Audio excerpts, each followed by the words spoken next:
안녕하세요. 오늘은 출애굽기 38장으로 한번 들어가 보려고 합니다. 아, 네, 38장이죠. 여기 보면 성막의 여러 기구들, 또 그 뜰을 어떻게 만들었는지, 그 재료는 또 얼마나 들어갔는지 아주 그냥 꼼꼼하게 나와 있더라고요. 맞습니다. 이게 그냥 뭐 만들었다? 이런 수준이 아니라 정말 뭐랄까, 당시 이스라엘 공동체가 얼마나 헌신했는지, 또 하나님의 명령을 얼마나 철저히 따랐는지를 보여주는 그런 기록이죠. 네. 거의 뭐 고대 건축 설계도랑 회계장부를 합쳐놓은 느낌? 그런 생각이 들 정도였어요. 그렇죠. 재질, 치수, 무게까지 아주 세밀하게 나와 있으니까요. 자, 그럼 제일 먼저 나오는 게 번제단인데요. 조각목으로 만들고 노스로 전부 감쌌다고 하죠. 네, 1절부터 7절까지 내용이죠. 크기가 가로 세로 5규빗, 높이는 3규빗. 이게 한 규빗이 한 45에서 50cm 정도 된다고 보면 꽤 크네요. 한 2m 넘는. 그쵸. 재단이니까 당연히 좀 컸어야 했을 테고 노스로 만들었다는 게 중요하죠. 불을 다루는 곳이니까요. 아, 맞네요. 불에 강해야 하니까. 재단에 쓰는 다른 기구들도 다 노스로 만들었다고 하고요. 네, 그런데 그 다음에 나오는 논 물두멍 이야기가 이게 참 인상적이에요. 8절에요. 아, 그 회막문에서 수종되는 여인들 거울로 만들었다는 그거요? 네, 맞아요. 그냥 놋 조각이 아니라 당시 여인들이 쓰던 그 귀한 놋 거울을 모아서 만들었다는 거잖아요. 와, 그 시대의 거울이면 정말 귀했을 텐데. 그럼요. 그걸 성막을 위해 내놓았다는 건 공동체를 향한 그 헌신이 정말 남달랐다는 걸 보여주는 거죠. 그냥 물건 기증이 아닌 거예요. 정말 대단한 헌신이네요.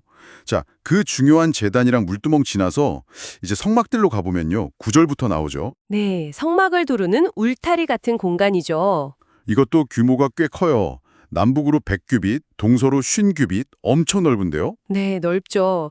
여기도 보면 세마포 포장, 기둥, 받침, 갈고리, 재료들이 아주 구체적이에요. 그러게요.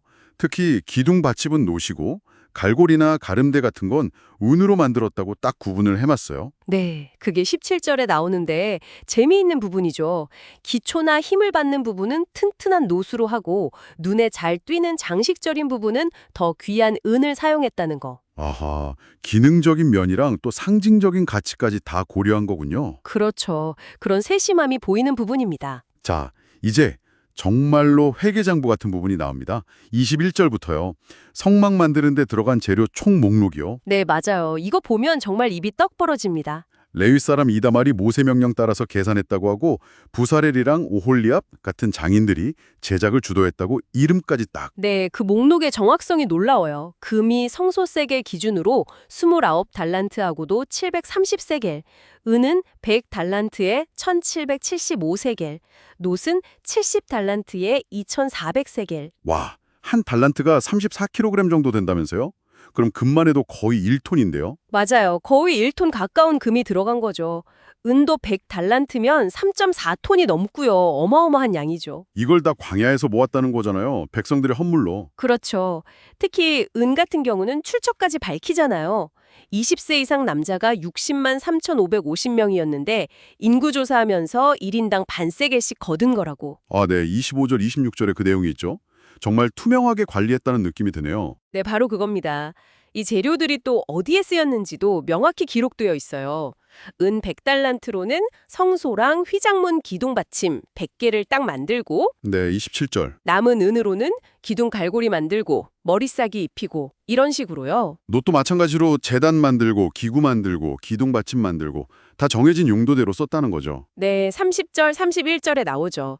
그러니까 이게 그냥 우리 이만큼 모아서 이렇게 썼다는 단순 보고가 아니라 공동체가 낸 그 귀한 헌물이 정말 한치의 오차나 낭비 없이 하나님의 뜻대로 거룩한 목적을 위해서 투명하게 사용되었다는 걸 보여주는 거예요. 이야, 정말 그러네요.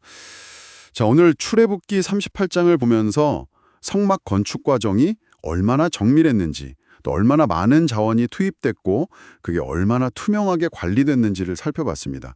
참 많은 걸 생각하게 하네요. 네, 이토록 자세하게 기록한 이유가 뭘까?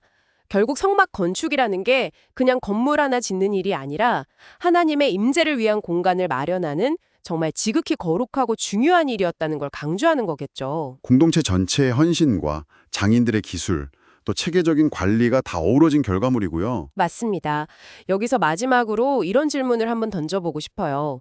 이렇게까지 세세하게 기록된 제작 과정과 재료 목록이 그 당시 광야에 있던 이스라엘 사람들에게는 어떤 의미로 다가왔을까? 그러게요. 그리고 또 수천 년이 지난 오늘을 살아가는 우리에게는 어떤 점을 시사하고 있을까? 이 질문을 한번 마음속에 품고 곱씹어 보시는 것도 좋지 않을까 싶습니다.